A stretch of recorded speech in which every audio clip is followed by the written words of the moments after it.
குரு ஆசிரியர் நேயர்கள் அனைவருக்கும் வணக்கம். 17 ஏப்ரல் 2026 வெள்ளிக்கிழமை. மகரம், கும்பம், மீனம் 3 ராசியான தினப்பலன் மகர ராசிக்காரர்களுக்கு. உங்கள் ராசிநாதன் மீனத்தில் 3ஆம் வீட்டில் செவ்வாயுடனும் புதனுடன் சந்திரனுடனும் சனியின் அதோடைய நட்சத்திரமான உத்திராட நட்சத்திரம் இந்த 4 கிரகம் அமர்ந்திருக்கு. சந்திரன் வந்து மதியத்துக்கு அப்புறம் வந்து மேஷ செல்கின்றது. சந்திரன் மட்டும் ரேவதி நட்சத்திரத்தில் இருக்கின்றது.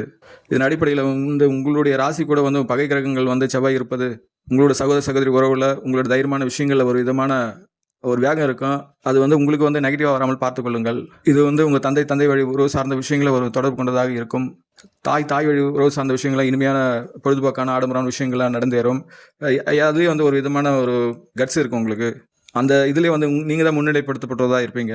என்ன காரணம் கேட்டால் 4 வந்து சூரியனும் சுக்கிரன் இணைந்திருப்பது சுக்கிராதித்ய யோகம். ஒரு தாய் வழி ஒரு சொந்த நல்ல முன்னேற்றம் காண்பதாக இருக்கும். உங்களுக்கு அது மகிழ்ச்சி கொடுப்பதாக இருக்கும். அது தொழில்நிலையிலும் உங்களுக்கு ஒரு சந்தோஷம் கொடுக்கும்.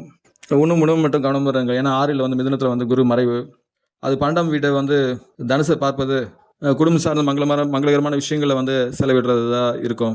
உங்கள் 2ஆம் வீட்டில் கேது இருக்கிறது சொந்த வீட்டில் ஒரு விதமாக நட்பு வீட்டில் இருக்கிறதுனால ரகசியமான விஷயங்கள்லாம் உங்களுக்கு எல்லாம் வெளிப்படுவதாக இருக்கும். இருந்தும் உணவில் கவனமாக இருங்கள். அது ஒரு விதமான மயக்க நிலையை கொடுப்பதாக இருக்கும்.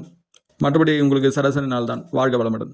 கும்பராசிக்காரர்களுக்கு உங்கள் ராசியில் வந்து ராகு இருப்பது சொந்த வீட்டில் இருப்பது ஒரு சொந்த வீட்டில் ஒரு நட்பு வீட்டில் இருப்பது ஒரு விதமாக அசௌகரியம் தான். ஒரு விதமான உடல் சார்ந்த ஒரு மயக்க நிலை இருக்கும். ஏன்னா பொதுவாக வந்து ராசிலையும் எந்த பாவகிரகம் இருக்கக்கூடாதுன்னு சொல்லுவாங்க. இருந்தும் குரு 9ஆம் பார்வையாக பார்ப்பதனால அந்த நிவர்த்தி உடனே தெளிவுபெறுவதாக இருக்கும். உங்கள் 2ஆம் வீட்டில் வந்து 4 கிரகங்கள் செவ்வாய், புதன், சனி, தேய்பிறை சந்திரன் மதியம் வரைக்கும் இருப்பது குடும்பம் சார்ந்த விஷயங்களை ஒரு விதமான அழுத்தத்தை உணர்வீர்கள். வாகனம் செல்லும்போது கவனமாக செல்லுங்கள். சொத்து, வாகனம், வீடு, டாக்குமெண்டான விஷயங்களை கையில் வர ரொம்ப எச்சரிக்கையாக இருங்கள். இது உடல் மன விஷயம் சார்ந்த விஷயங்கள் ஒரு அழுத்தத்தை கொடுக்கலாம். 5ல் குரு இருப்பது உங்கள் படைப்பாட்ட சிந்தனை, குழந்தைகளின் நலன், மாணவரின் கல்வி எல்லாம் மேம்பட்டதாக இருக்கும். தாய் உறவு சார்ந்த விஷயங்கள் நன்றாக இருக்கும். 3ல் வந்து சூரியனும் சுக்கிரன் இணைந்திருப்பது சுக்கிராதித்ய யோகம் என்று சொல்வார்கள். அதனால் உங்களுக்கு தைரியம், ஆற்றல், பேச்சு, சகோதர உறவுகள்லாம் மேம்பட்டதாக இருக்கும். உங்களுக்கு சராசரி நாள் தான். வாழ்க வளமுடன். மீனராசிக்காரர்களுக்கு உங்கள் ராசிநாதன் வந்து 4ல் மிதுனத்தில் வக்ர நிலையில் அதோட சொந்த நட்சத்திரத்தில் அமர்ந்திருக்கின்றது. உங்கள் வீட்டில் வந்து செவ்வாய், புதன், சனி, தேய்பிறை சந்திரன் மதியம் வரை இருக்கும். அதுக்கப்புறம் மதியம் மேஷம் செல்கின்றது.